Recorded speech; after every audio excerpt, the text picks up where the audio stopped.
ಪೀತಾಂಬರ ನಿರಿಗೆಗಳಲೆಯುತ ಚರದ ಪೀತಾಂಬರ ನಿರಿಗೆಗಳಲೆಯುತ ಸರಿಗೆ ಸರಹು ಚಂದಹಾರಗಳೊಳೆಯುತ ಸರಿಗೆ ಸರಹು ಚಂದಹಾರಗಳೊಳೆಯುತ ಬಾರೆ ನಮ್ಮನಿ ತನಕ ಭಾಗ್ಯದ ದೇವಿ ಬಾರೆ ನಮ್ಮನಿ ತನಕ ಹರಡಿ ಕಂಕಣದುಂಡು ಕರದಲ್ಲಿ ಹೊಳೆಯುತ್ತ ಹರಡಿ ಕಂಕಣದುಂಡು ಕರದಲ್ಲಿ ಹೊಳೆಯುತ್ತ ತರಳನ ಮ್ಯಾಲೆ ತಾಯಿ ಕರುಣ ಬಿಟ್ಟು ಬೇಗ ತರಳನ ಮ್ಯಾಲೆ ತಾಯಿ ಕರುಣ ಬಿಟ್ಟು ಬೇಗ ಬಾರೆ ನಮ್ಮನಿ ತನಕ ಭಾಗ್ಯದ ದೇವಿ ಬಾರೆ ನಮ್ಮನಿ ತನಕ ಮಂದಗಮನೆ ನಿನಗೆ ವಂದಿಸಿ ಬೇಡುವೆ ಮಂದಗಮನೆ ನಿನಗೆ ವಂದಿಸಿ ಬೇಡುವೆ ಇಂದಿರೇಶನು ಕೂಡ ಇಂದು ನಮ್ಮನೆಗಾಗಿ ಇಂದಿರೇಶನು ಕೂಡ ಇಂದು ನಮ್ಮನೆಗಾಗಿ ಬಾರಮ್ಮ ಬಾರಮ್ಮ ಬಾರಮ್ಮ ಬಾರಮ್ಮ ಇಂದಿರೇಶನು ಕೂಡ ಇಂದು ನಮ್ಮನೆಗಾಗಿ ಇಂದಿರೇಶನು ಕೂಡ ಇಂದು ನಮ್ಮನೆಗಾಗಿ ಬಾರೆ ನಮ್ಮನಿ ತನಕ ಭಾಗ್ಯದ ದೇವಿ ಬಾರೆ ನಮ್ಮನಿ ತನಕ ಭಾಗ್ಯದ ದೇವಿ ಬಾರೆ ನಮ್ಮನಿ ತನಕ ಬಾರೆ ನಮ್ಮನಿ ತನಕ ಬಲು ಕರುಣದಿಂದಲೇ ಬಾರೆ ನಮ್ಮನಿ ತನಕ ಬಲು ಕರುಣದಿಂದಲೇ ಜೋಡಿಸಿ ಕರಗಳ ಎರಗುವೆ ಚರಣಕ್ಕೆ ಜೋಡಿಸಿ ಕರಗಳ ಎರಗುವೆ ಚರಣಕ್ಕೆ ಬಾರೆ ನಮ್ಮನಿ ತನಕ ಭಾಗ್ಯದ ದೇವಿ ಬಾರೆ ನಮ್ಮನಿ ತನಕ ಭಾಗ್ಯದ ದೇವಿ ಬಾರೆ ನಮ್ಮನಿ ತನಕ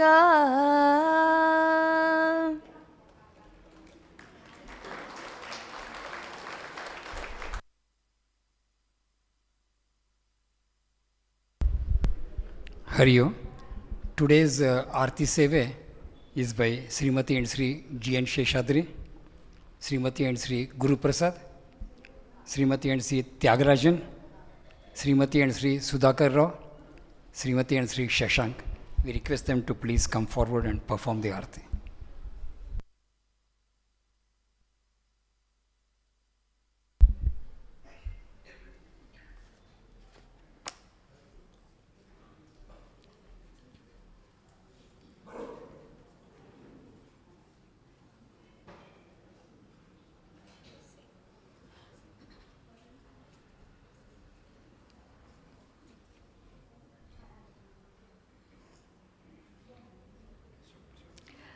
आरती श्री चिन्मय सद्गुरु की दिव्य रूप मूर्ति करुणा की आरती सद्गुरु की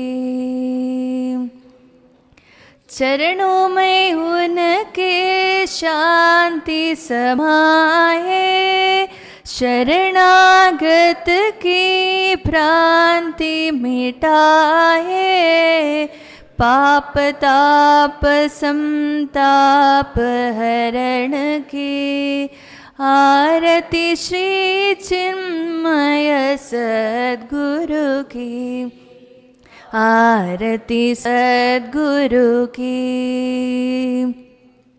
वेद उपनिषद गीता को गाया धर्म सनातन फिर से जगाया शुद्ध नीति प्रीति शंकर की आरती श्री चिन्मय सद्गुरु की, आरती सद्गुरु की। सिद्ध बारिकी तपोभूमि में नित्य विराजे गुरु हमारे। भक्त हृदय आनंद स्रोत की, आरती श्री चिन्मय सद्गुरु की, आरती सद्गुरु की, आरती सद्गुरु की।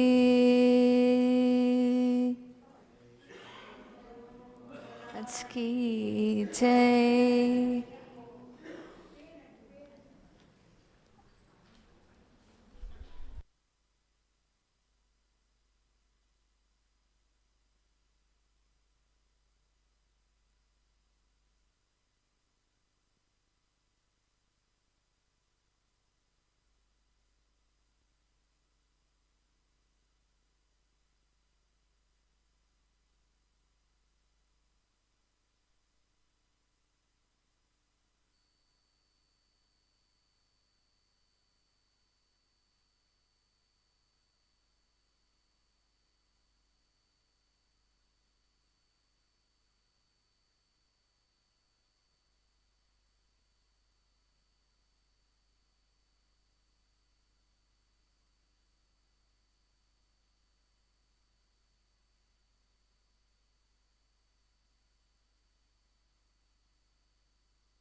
Hari Om, Hari Om. Before we start, please make sure that your phones are on silent, switched off or flight mode, whatever way you want. Am I audible till the end? Clear, no?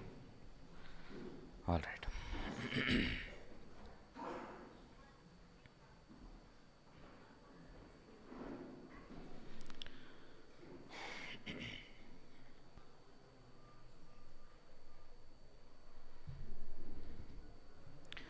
Om Namah Shivaya, Om Namah Shivaya.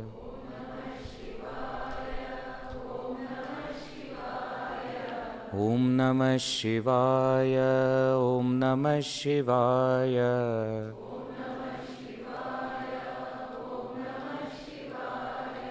Om Namah Shivaya, Om Namah Shivaya.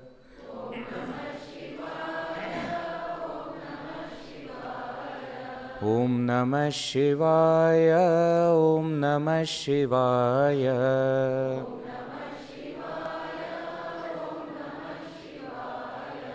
Om Namah Shivaya, Om Namah Shivaya.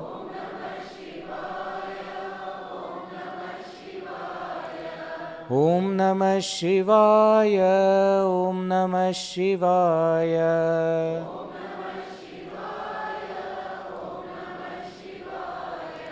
Om Namah Shivaya, Om Namah Shivaya.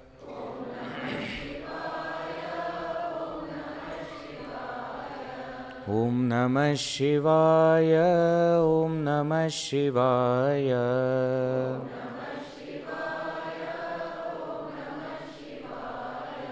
Om Namah Shivaya, Om Namah Shivaya.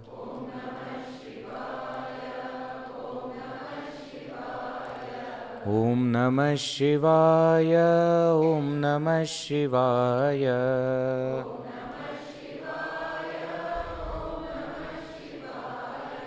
Om Namah Shivaya, Om Namah Shivaya.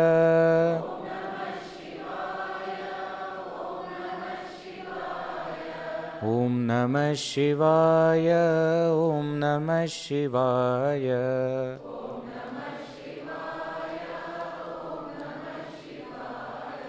Om Namah Shivaya. Om Namah Shivaya.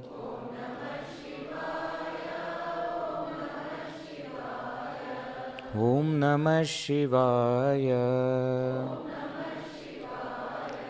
Om Namah Shivaya.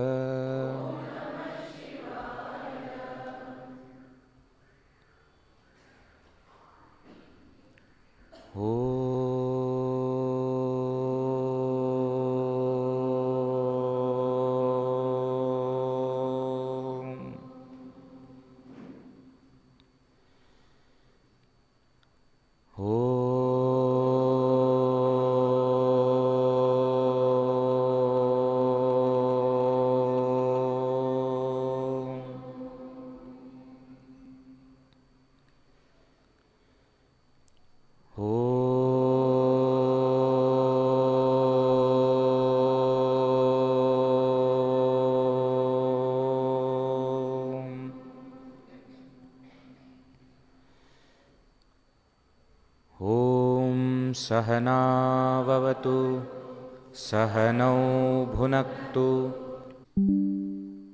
The two stages are mentioned in 4th and 5th chapter.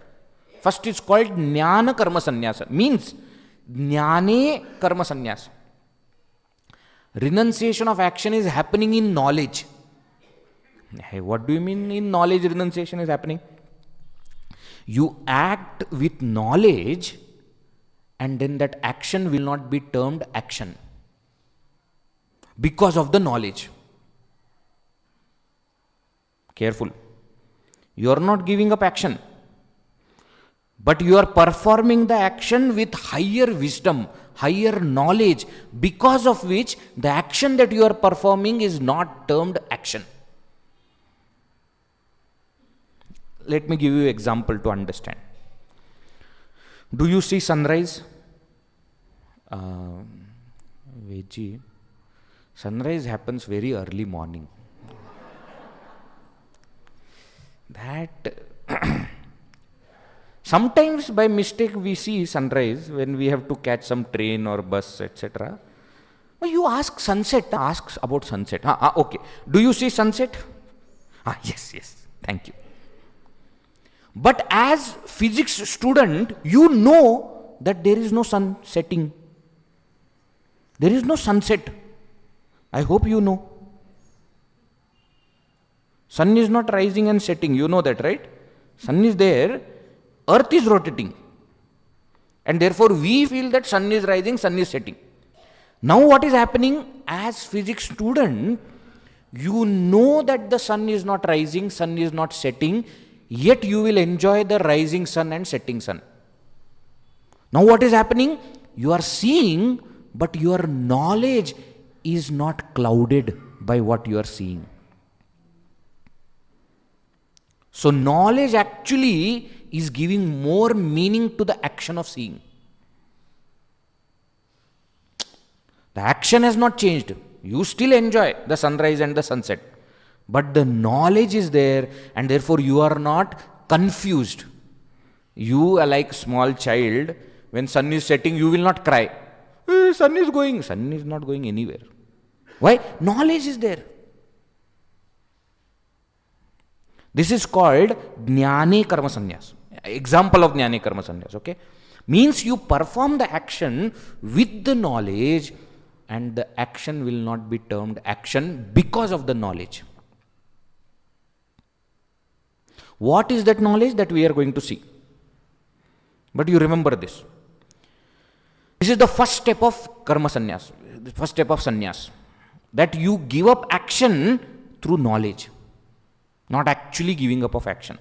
The second step is actual giving up of action. Why? Now no more that action is required. You have taken to some higher path, and therefore you are no more doing that action. That's called karma sannyasa. So Jnana Karma Sannyasa, 4th chapter, Karma Sannyasa, 5th chapter. Both are yoga, both are means, and together they are called as Jnana Yoga. Is this clear? Now you see how Bhagavan Shri Krishna starts the fourth chapter. Fourth chapter is not starting with Arjuna's question. Actually, it's the continuation of the third chapter. Arjuna's question comes after 4 verses. Not that there is no question. Question is there, but it comes after 4 verses. Bhagavan Shri Krishna is telling Arjuna, the knowledge of this Sankhya Nishtha, that you are that supreme reality, you are the self which is indestructible, and to reach that you must do Karma Yoga, through which you will attain Chitta Shuddhi, purity of mind, you will become eligible for the knowledge, and through the knowledge you will realize. This entire thing that I told you is not something which is new. This knowledge has come in parampara. Parampara means a continuous, unbroken lineage. Lineage of Guru and Shishya. So, he starts only 4th chapter like that. Imam vivasvate yogam proktavan aham avyam vivaswan manave praha manuhu ikshvakave abravit. I, right at the beginning, gave this knowledge to Bhagavan Surya. Shri Krishna is telling. That Surya gave it to his son, Manu. Manu gave it to his son, Ikshvaku. And like this, through Rajarshi Parampara. Rajarshi, the kings who were knowledgeable. Raja cha so Rishishcha. They were kings also, they were leaders also, but at the same time they were knowledgeable, wise people also. Rishis also. So through this knowledge, through this Rajarshi Parampara, the knowledge continued. But over time what happened? The knowledge underwent, what do you call? Yogo Nashtaha, he says. That it suffered some loss. Why, etc., we should not ask, because that is how it works. That is how the world works. Now to revive this knowledge, I am telling this to you again. This is the point that Bhagavan Shri Krishna is making here. So first thing about Jnana Yoga is the path of knowledge, or the knowledge itself is not new. It has come to us through an unbroken parampara, unbroken lineage of Guru and Shishya. This parampara is very important.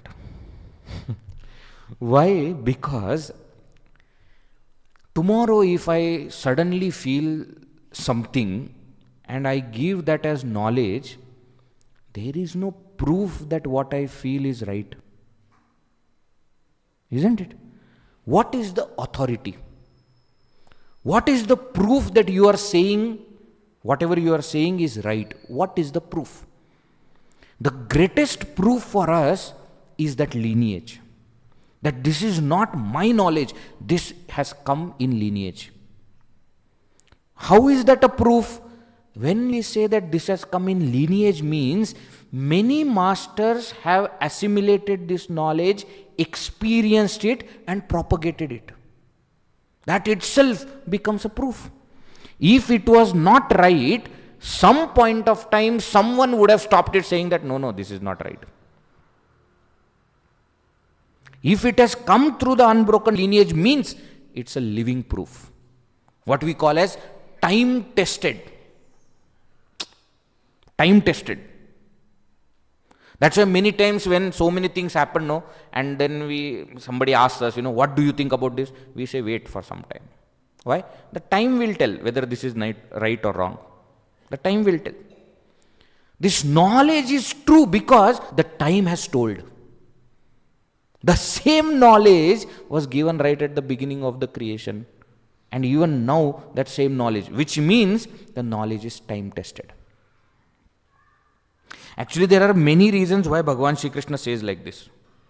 He is telling Arjuna, don't think that you are like a guinea pig, that I am doing some experiment on you by giving this knowledge, let me see whether it works or no. No.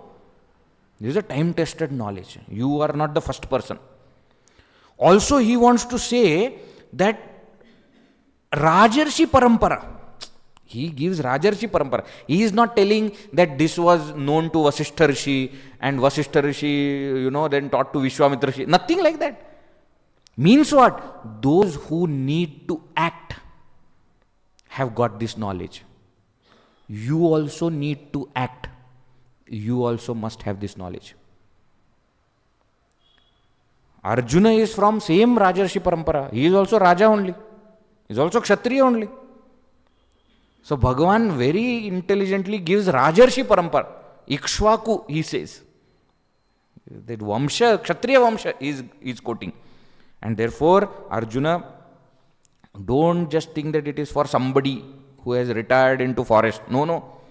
This knowledge is for the practical person who is about to rule, about to lead. And number 3, I am telling you what is there in the Upanishads. This parampara is most important. That's why I told you in the first session also, Sri Krishna quotes from the Upanishad. Just to tell that I am not bringing some new knowledge. This is a time-tested method. You imagine even God cannot bring his own knowledge. Can you imagine what level of authority is given to parampara? Bhagavan Shankaracharya ji in Bhashya says, Shastradnyopi swatantrena brahmanveshanam na kuryat. He says, Panditah api asampradayakrit murkhavat tyajya. He says, even if a person is great scholar, but doesn't come in a parampara, his ideas should be rejected like that of a fool. Very important to understand today. Why?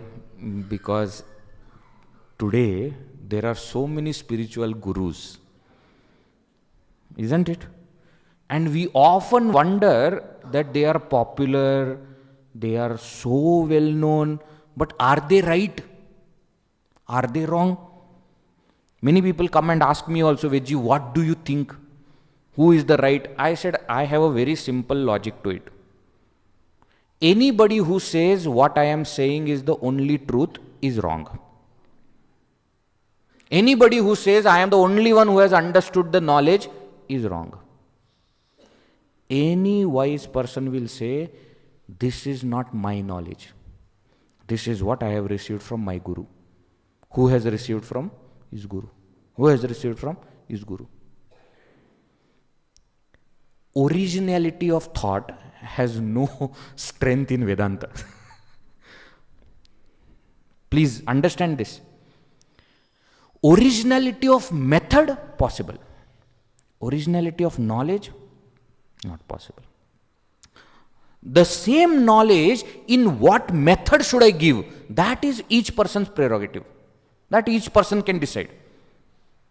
Yada yada hi dharmasya glanir bhavati bharata abhyutthanam adharmasya tada atmanam srujamyam paritranaya sadhunam vinashaya cha dushkratam dharma samsthapanarthaya sambhavami yuge yuge.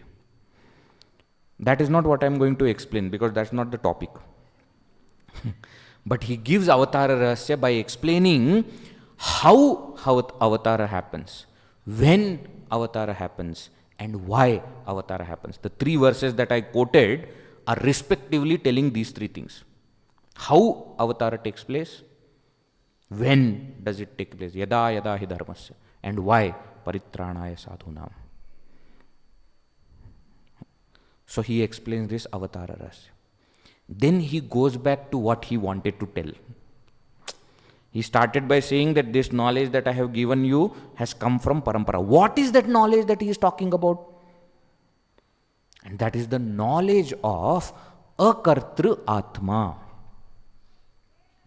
Careful. What is the knowledge?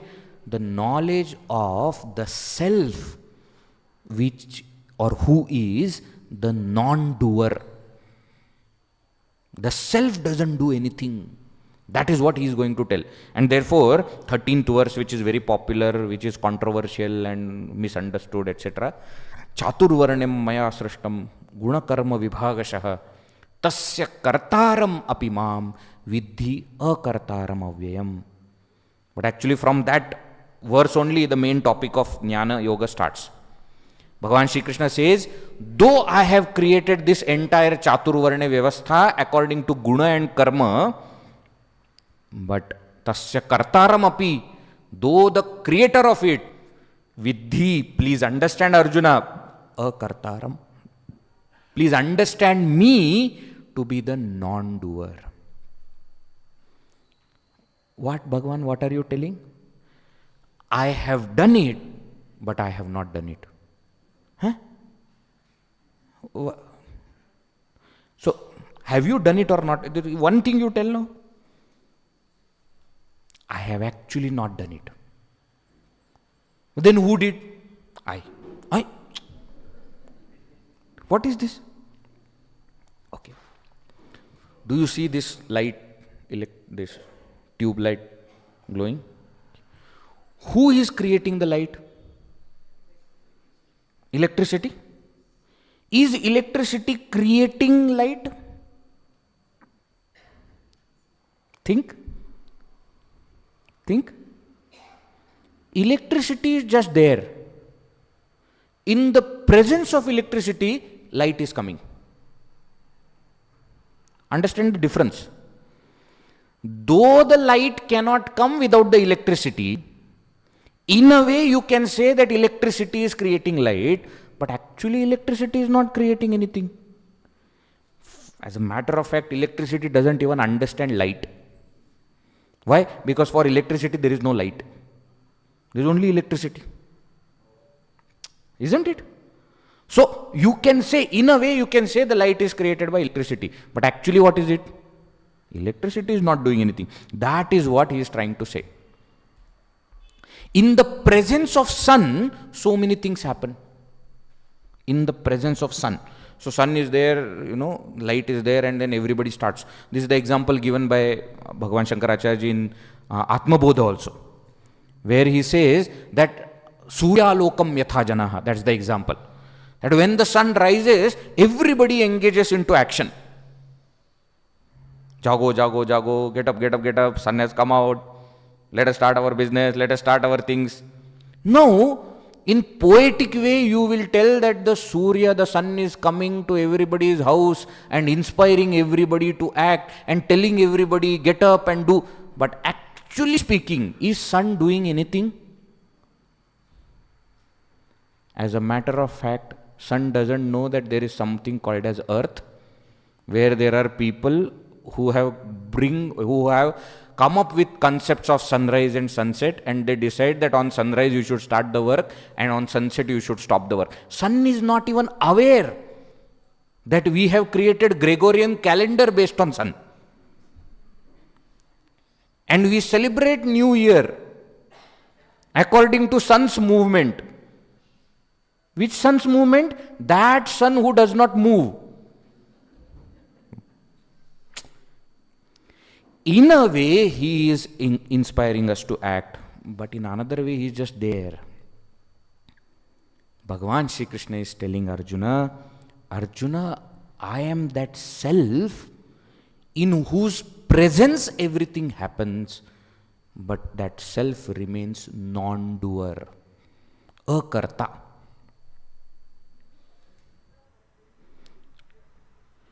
Knowing this concept of non-doer self, the previous great masters or the great kings have worked, have acted.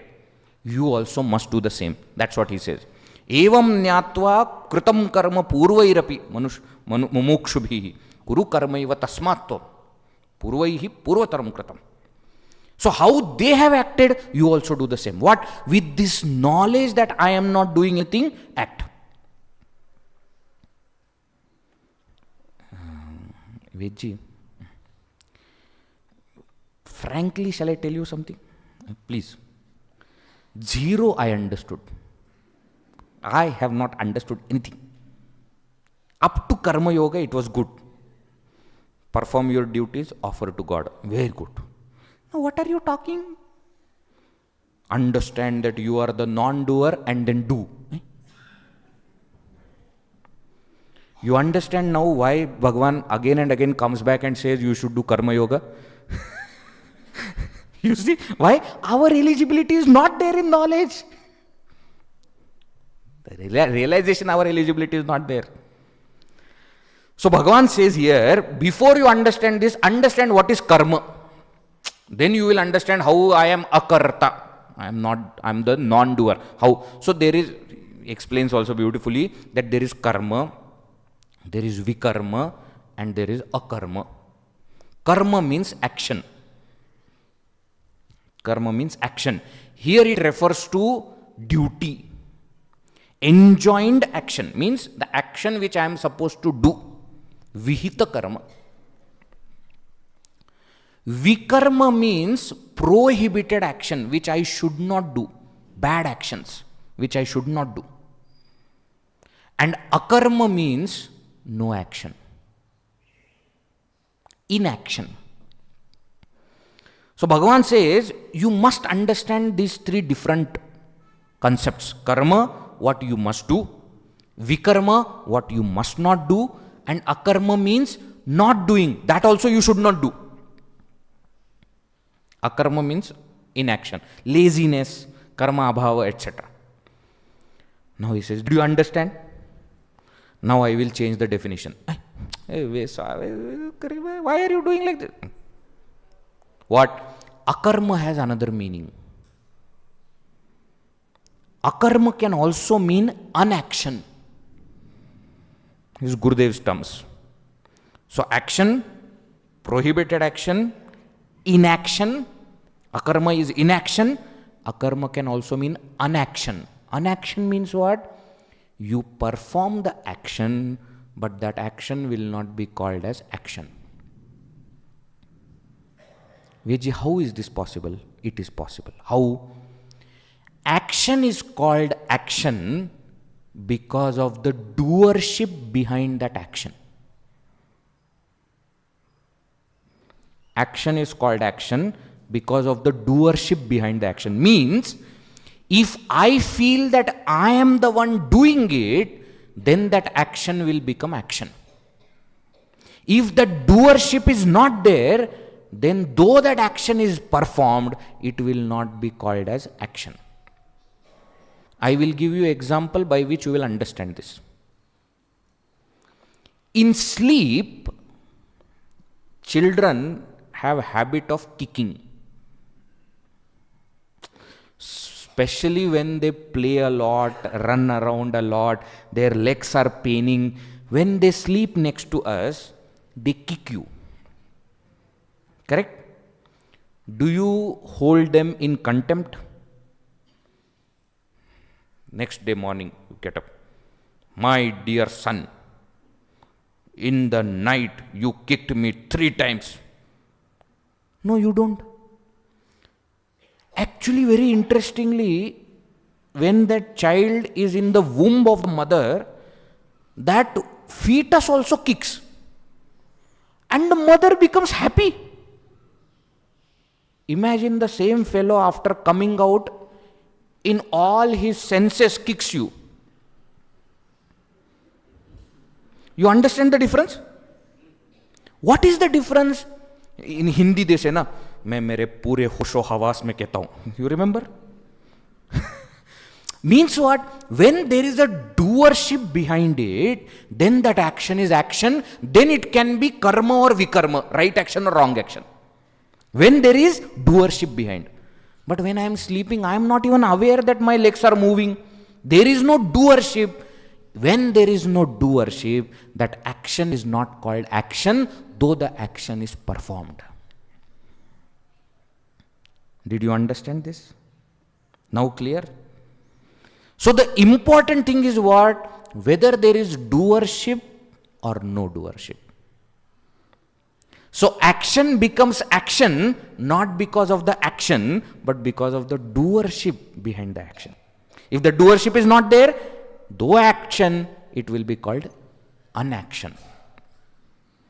This is what Bhagavan Shri Krishna says, Karmani akarmayah pashyet, akarmani cha karmayah, sa buddhiman manusheshu, sa yuktah kritsna karma krita.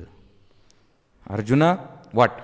Karmani akarmayah pashyet. One who understands Unaction or inaction in action. And one who understands action in inaction.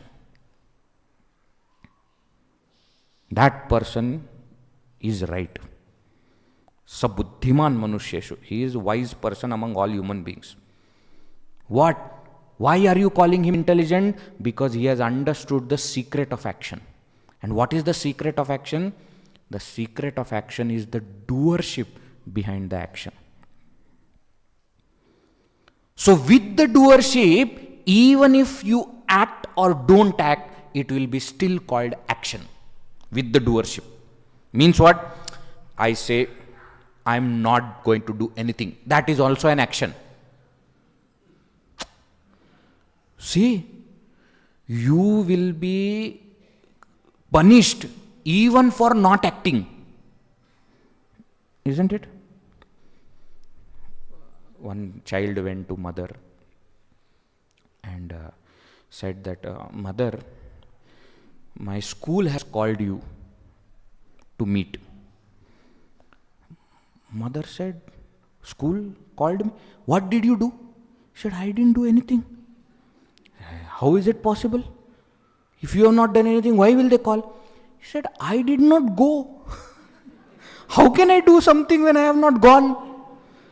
See, you not going itself is action and can be punished, punishable act. Why? Because there is doership behind it. So with the doership, even if we decide not to act, that also will become an action. There is a term in our scriptures which is called pratyavaya. Have you heard? Pratyavaya. It is a kind of papa. Basically, papa, sin, is of two types. Doing what you are not supposed to do and not doing what you are supposed to do. Papa means doing what you are not supposed to do. And pratyavaya means not doing what you are supposed to do. So not acting will also become an action because there is doership. Because I consider myself to be the doer. Now Bhagavan Shri Krishna says to Arjuna, please understand, you are the self who never does anything. With this knowledge, if you act, that I am the non-doer self, then the action will not be termed action. So karma sannyasa will happen in knowledge. You understand now the topic? I tell you, many people study Bhagavad Gita for years, but they don't understand what is this Jnana Karma Sannyas. This is what Bhagavan Shri Krishna is trying to tell. You give up the doership. Don't give up the action. Why? Giving up action will not solve the problem. Vedji, you know, I have realized that all my problems are because I talk too much. Good. So, now onwards I am not going to talk. That is very good. But if you think that by you not talking problems will be solved, that is not true. Why? New problems will be created. The problem is not acting or not acting. The problem is the doership behind the acting or non-acting. Bhagavan says, you give up the doership. How can I give up the doership? You understand that I am the non-doer self. Knowing this, you will not be bound by, you will not be acting at all. That is what he says here. So this knowledge of Akartru Atma is what Bhagavan Shri Krishna is telling has come in this entire parampara along with all the Sankhya Nishtha, Karma Yoga and everything that is told. Now you also must raise yourself to this knowledge. With this knowledge you act. Then what will happen? Then you will give up all actions. Means all actions will burn. Gatasangasya muktasya jnana avastita chetasa yajnaya acharatah karma samagram praviliyate. That entire karma will be burnt. Why? Because there is no fuel to the karma. Karma becomes karma because of kartritva, doership. When there is no kartrutva, karma cannot be called as karma. Don't give up karma, give up kartrutva. Please understand. How can we give up kartrutva? Now, right now at this very moment, we think that I am the one doing. Correct? Where we have to reach to a stage where we understand that I am the self who is the non-doer, akarta. So from this karta to akarta, how can I go? The step between that is called karma yoga. Where you say, I am the instrument, God is the doer. You see? So whenever something good happens by your hand, you don't say, I have done. You say, He has done it through me. Then what happens? That kartrutva bhava is not there. Doership is not there. So then arrogance of karma will not be there. Why? Because you know that you have not done. Actually, if we really think about it, nothing in the world we can claim that we have done. Isn't it a fact? There is one very beautiful bhajan in Hindi which says, मेरा आपकी कृपा से सब काम हो रहा है, करते हो तुम कन्हैया, मेरा नाम हो रहा है. Isn't it true? Anybody who has little bit of intelligence to review their own life will understand that whatever good has happened, He has done it. I always say human beings are capable of doing only one thing, and that is mistake. So if at all something has happened which is not a mistake, we must realize that God has done it. It's very simple. You say there is a mistake, mine. Why? I only know how to make mistakes. So if by mistake something good has happened, that means God has done. Isn't it true? So from the present feeling of I am the doer, you say I am the instrument in the hands of God. He is the doer, I am karana instrument. So kartrutva bhava to karana bhava. Bhava means feeling, attitude. And from that karana bhava, with the knowledge, you go to akartrutva bhava. You understand that I am not the doer. So karma yoga, next step is Jnana karma sannyasa. That is why after third chapter, fourth chapter comes. He is following logic. Now, Bhagavan Shri Krishna is telling Arjuna, how can you do this? This transition, how will you do? How this knowledge can be already from kartrutva bhava to karana bhava. That karma yoga is already explained. Now after that karma yoga, how can I reach that knowledge that I am the non-doer self? How can I reach? Now that is what he explains as Jnana yoga, the path of knowledge. Before giving that, he gives different kinds of yajnas. Some 12 types of yajnas are given in 4th chapter. Daiva yajna, dravya yajna, tapo yajna, swadhyaya yajna, jnana yajna, etc. All these yajnas are for us to finally understand that ultimate jnana, which is given in 4th chapter, which is very popular. Brahma arpanam, brahma vi, brahmagno, brahmana utam, brahma ivatena gantavyam, brahma karma samadhina. You understand that every aspect of karma is Brahma only. One who is doing the karma is Brahman.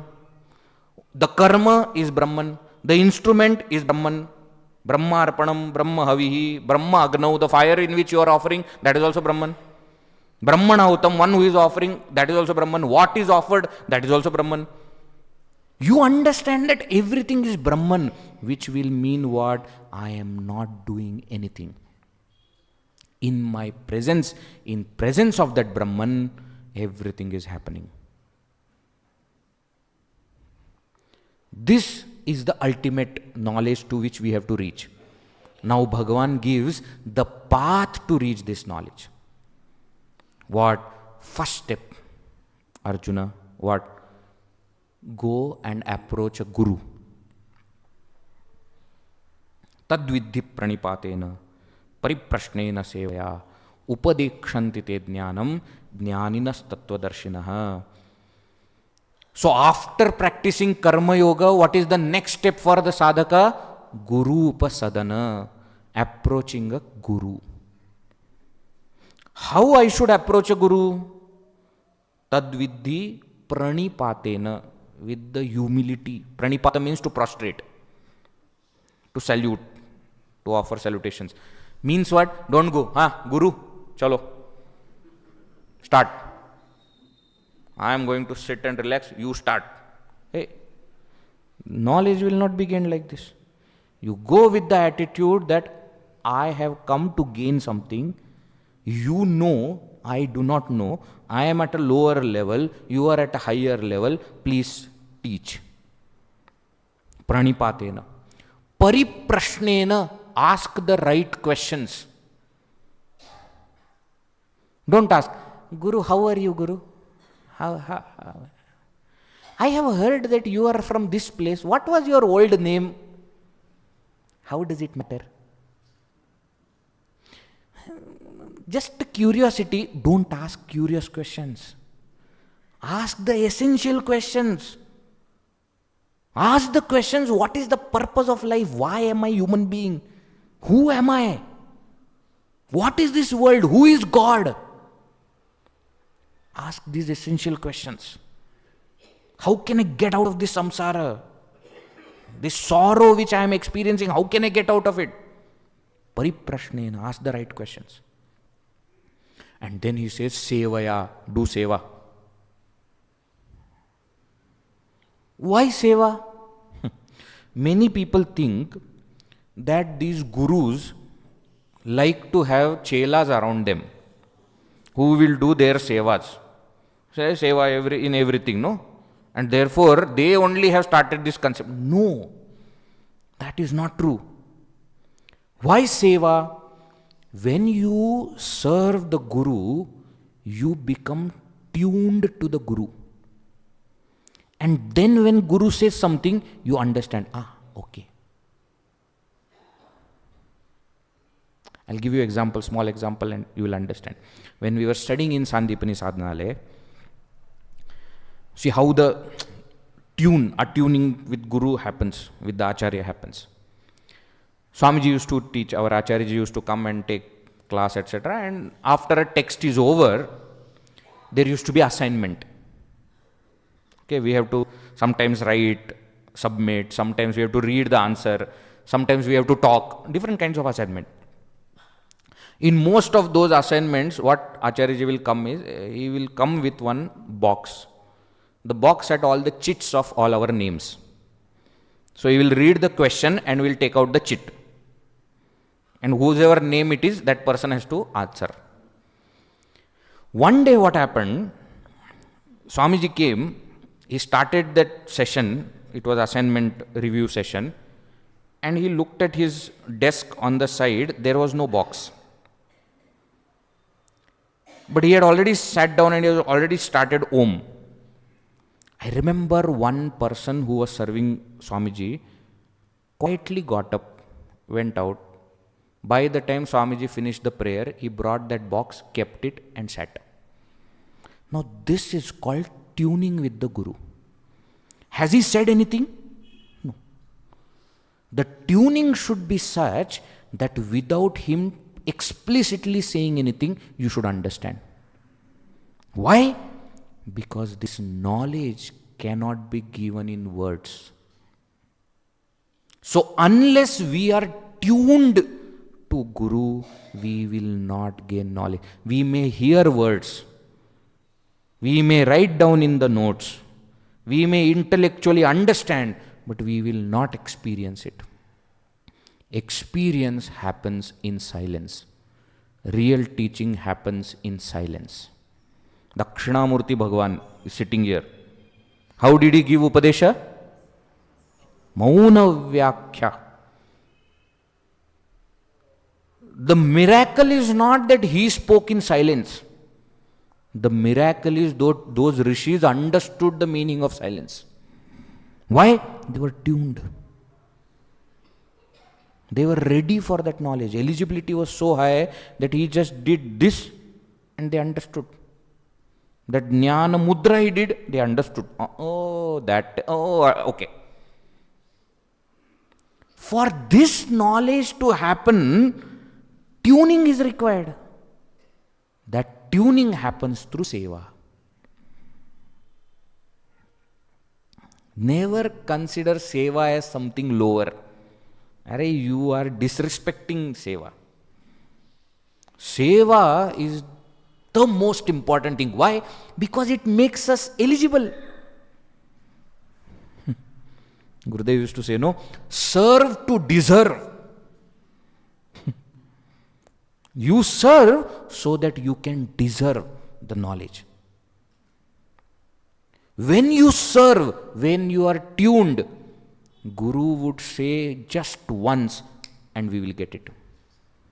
If we are not tuned, if we don't serve, Guru may say 100 times, nothing will happen. You are that Brahman. Guru, when is the next class?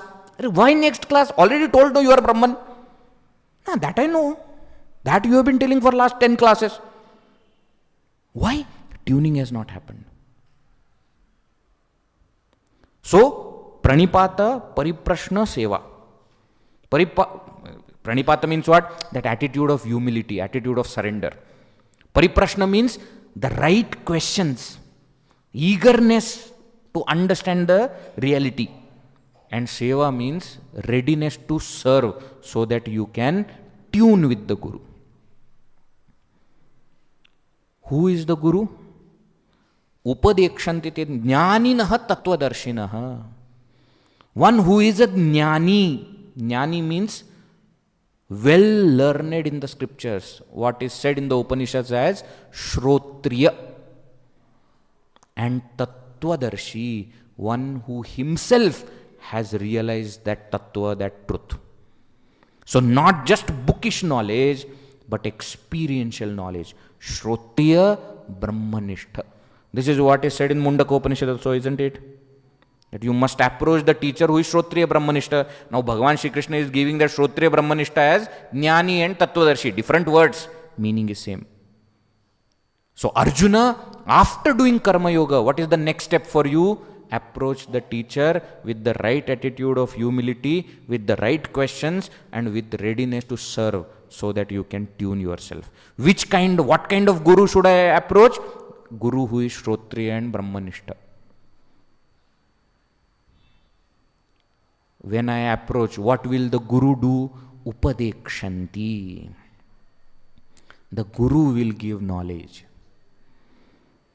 Very beautifully. Bhagavan Shri Krishna states it as a matter of fact. He is not saying the Guru should give knowledge. The Guru may give knowledge. No, he says Guru will give knowledge. Means if you follow all the steps correctly, Guru will surely give knowledge. No, Veji, I did everything, Guru did not. Then we must have done some mistake.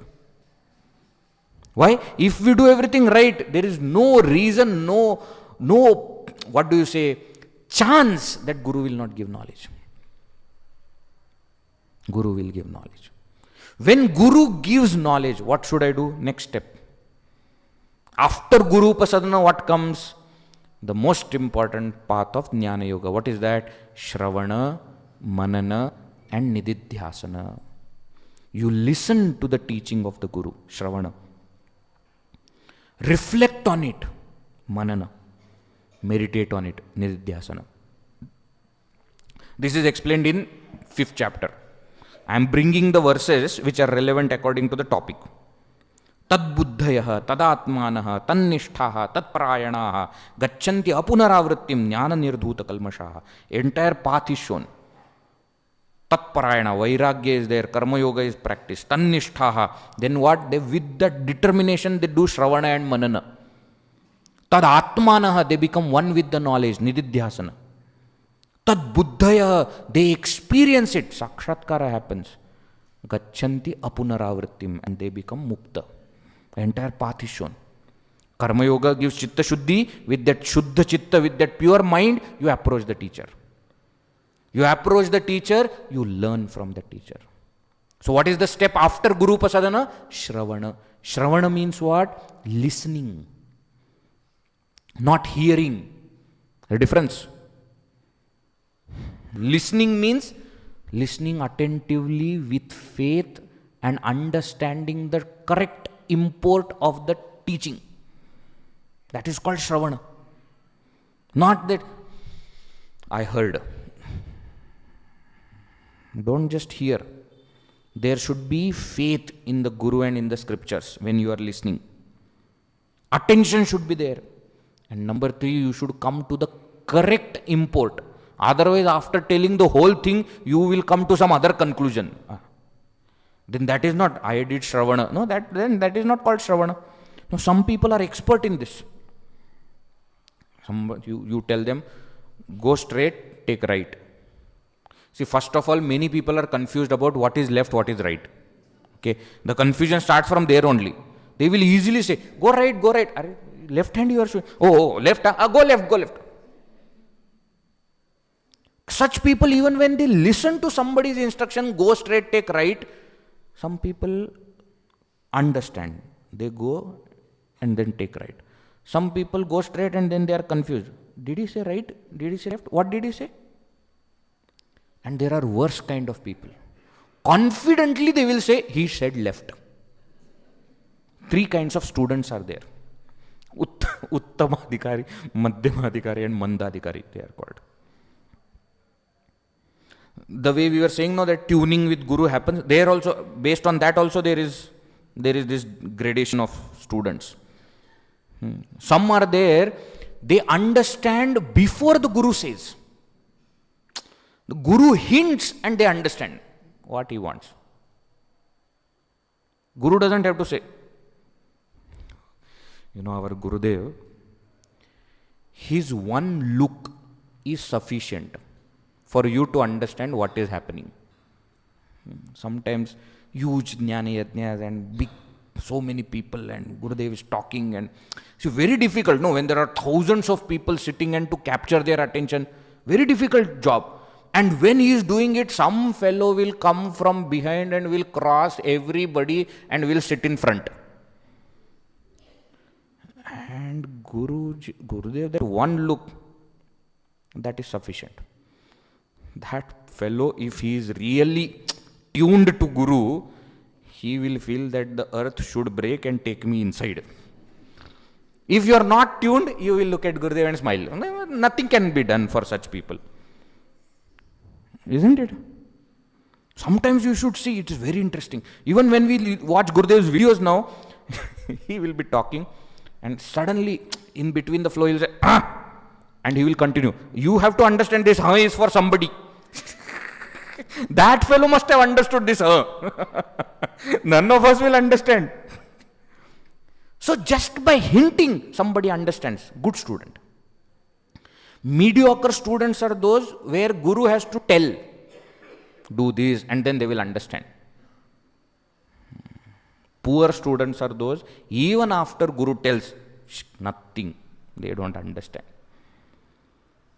So Guru Upasadana, when it happens, when the right tuning and everything is there, then when Shravana, when you listen from the Guru with that attention, with that faith, then you will come to the right conclusion. Right import of the teaching. That is called Shravana.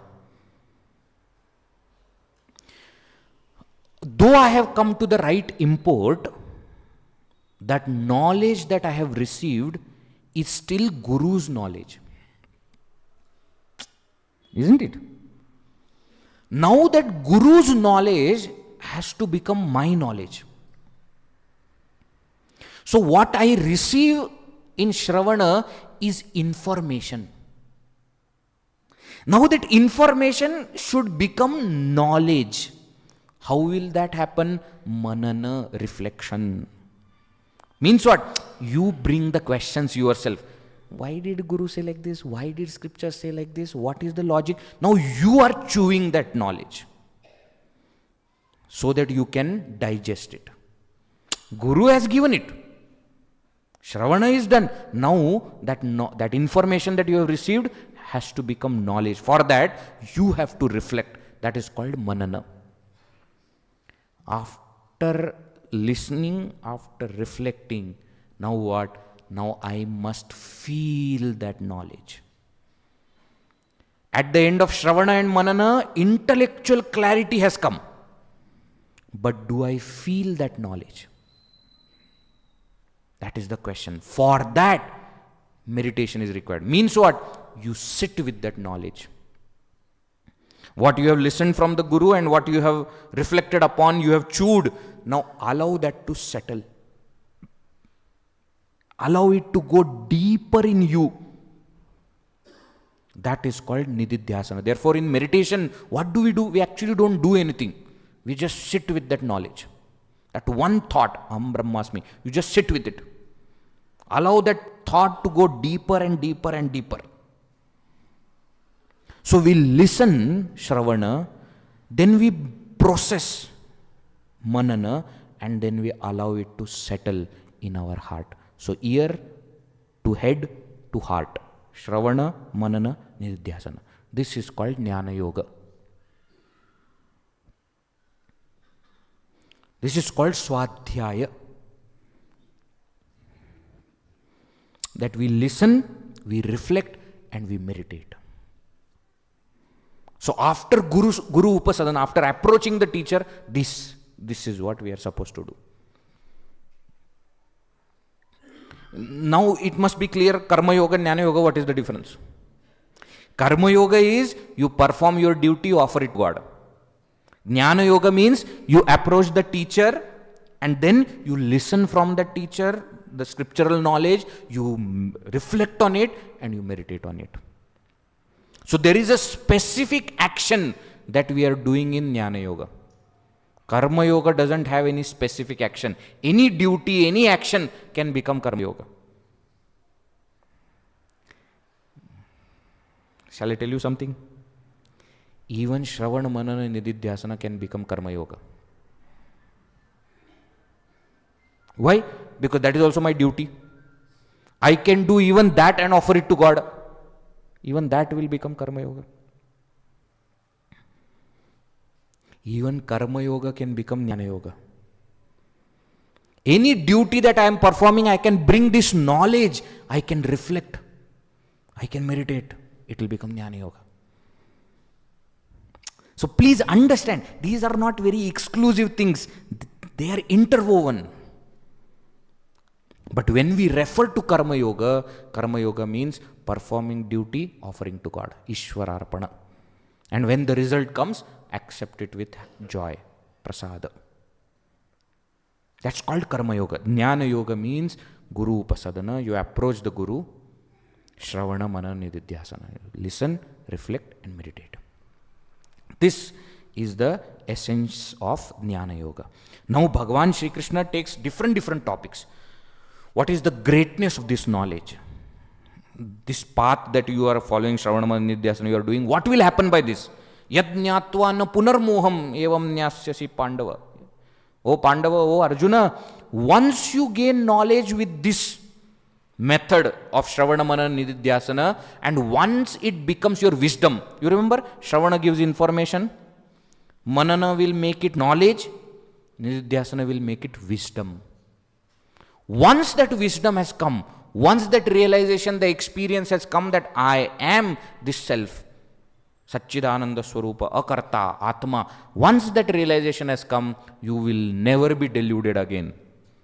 This is the only knowledge which you get it once, you don't have to get it again. All other kind of knowledge you will have to protect. Do you know Purusha Suktam? Yeah, which? But to remember it, you will have to chant every day. Childhood I knew. Now I have forgotten. All the worldly kind of knowledge, what is called as aparavidya, can be forgotten. Paravidya can never be forgotten. Once I realize I am this self, I am the supreme Brahman, there is no way I can forget it. There is no way that I can be deluded again. All of us, all human beings, we always try to get something which we have to do once and we don't have to repeat it. Don't we do that? This electricity bill, mobile bill, every month you have to do, no? So we are bored of doing the same thing again and again. So what we have done? ECS. Remember ECS? From bank directly it goes. So I do it once, I don't have to do it again. Don't we try to do that? The only knowledge that can do this is this. So come, get this knowledge. Why? This is the only knowledge. You will get it once and you don't have to get it ever again. You will never be deluded again, never become ignorant again. You will never forget this knowledge again. And there is nothing higher that you need to know once you know this. He says, Guru Shri Krishna says, even sinners will get liberated. Apichedasi papebhya sarvebhya papakrit tamaha. They have done great sins. Sarvam jnanaplavena vrijnam santarishyati. With this boat of knowledge, you will cross over all sins. Are you capable of swimming through the ocean? No. But you can get a boat which will help you to swim across the ocean. That boat is of Jnana here, he says. He says that knowledge will burn all your actions. Jnanagni sarva karmani bhasmasat kurute. Arjuna, come and get it. Actually, there is no greater purifier than this knowledge. Nahi jnane na sadrisham pavitramiha vidyate. So many people, schools, colleges, etc. use this as their tagline. Isn't it? Nahi jnane na sadrisham pavitramiha vidyate. There is no greater purifier than knowledge. Why? Because knowledge will destroy the papi. All other kinds of sadhana will destroy papa, sin. Jnani will destroy the papi. Jnani will destroy papi means that karta, one who has done. Jnana says you are not the karta, you are akarta. Jnana will destroy the papi. Papi is gone. Where papa will remain? All the papa is connected to the jiva bhava, isn't it? The jiva, papi. Jiva only is gone. The person understands I am Brahman, there is no jiva. To whom the papa will come? That is what will happen by this knowledge. Now Bhagavan goes forward and says, how will you gain this knowledge? What qualities should you have? He explains, Tatswayam yoga samsiddha kalenatmani vidnati shraddhavan labhate jnanam tatparaha samyatendriya. He gives different qualities that one must have to gain this knowledge. What is that? Number one, you must be eligible for this knowledge. Eligibility will come from Karma Yoga. See, that is what we said earlier also. When we do Karma Yoga, it will give Chitta Shuddhi, that will make us eligible for knowledge. Yogyata. Shraddha, faith should be there. Faith in the scriptures, faith in the Guru.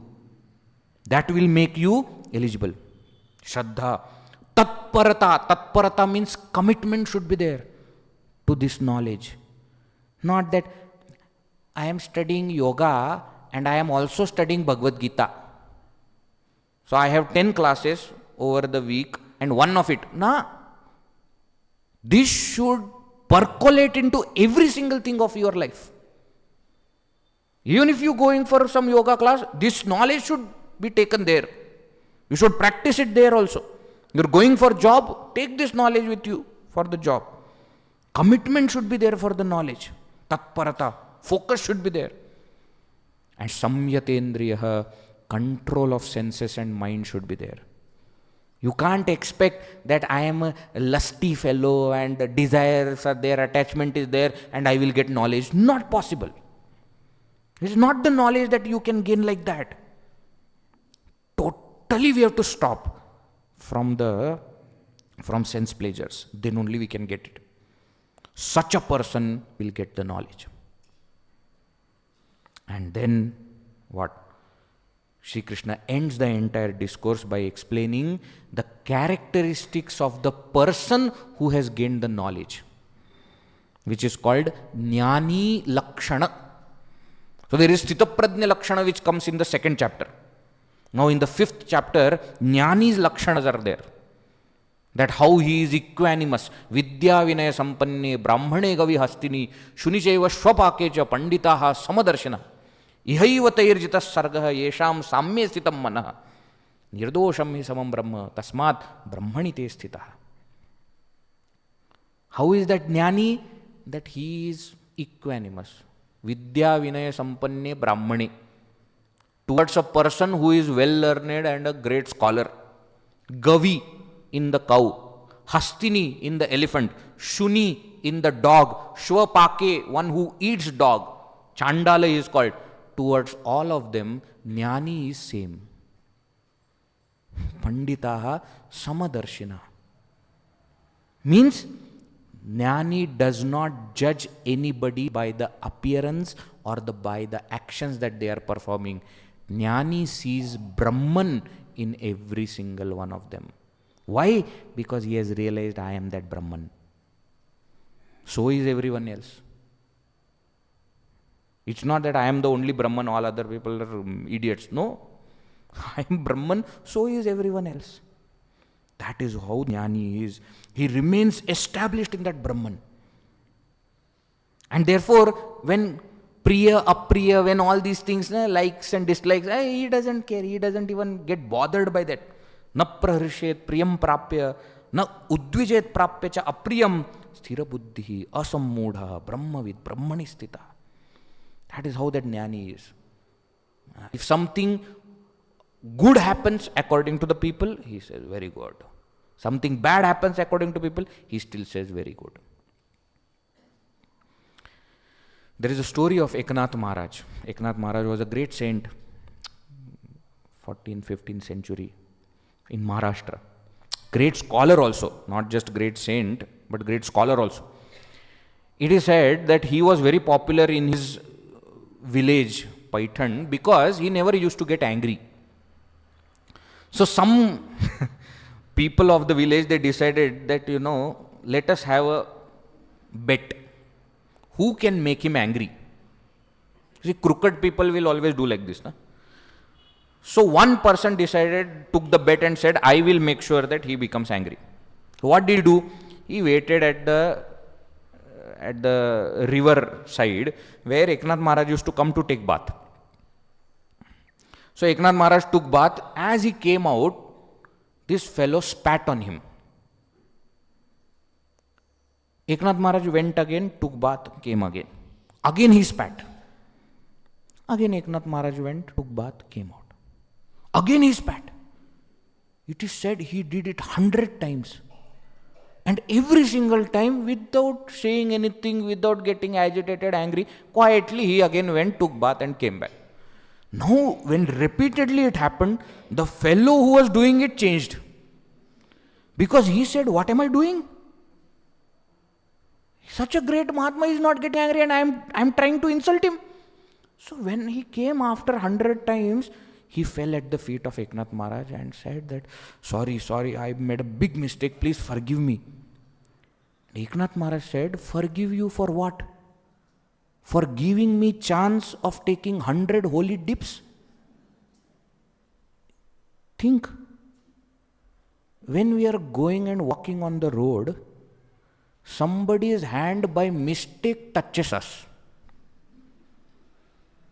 And we think that we are Narasimha or Kali, and we start shouting. And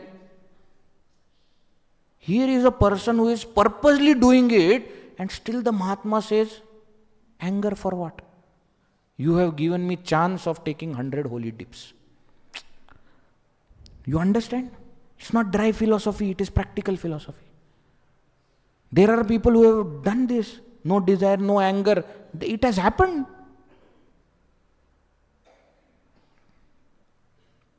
This is what knowledge does. It transforms us totally. You are no more Jiva. That is what this knowledge, and how to reach that knowledge, we have understood the path of knowledge also.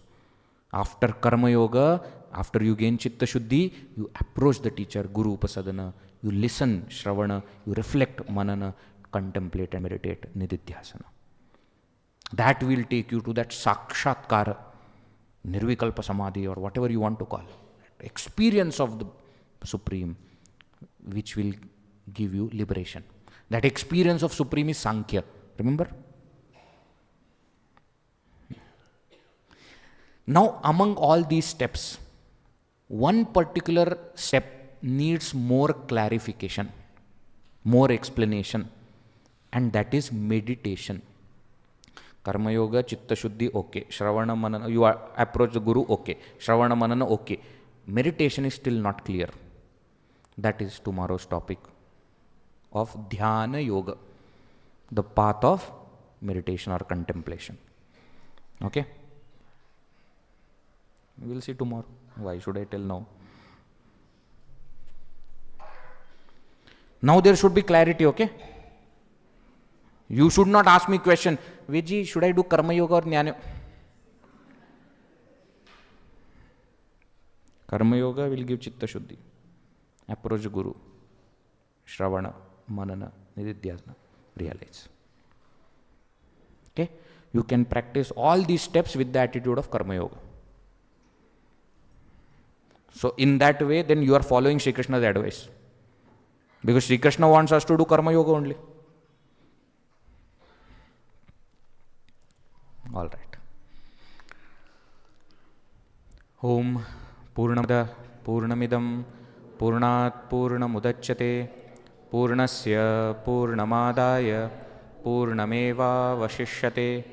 Om Shanti Shanti Shanti. Harihi Om Shri Gurubhyo Namaha. Harihi Om.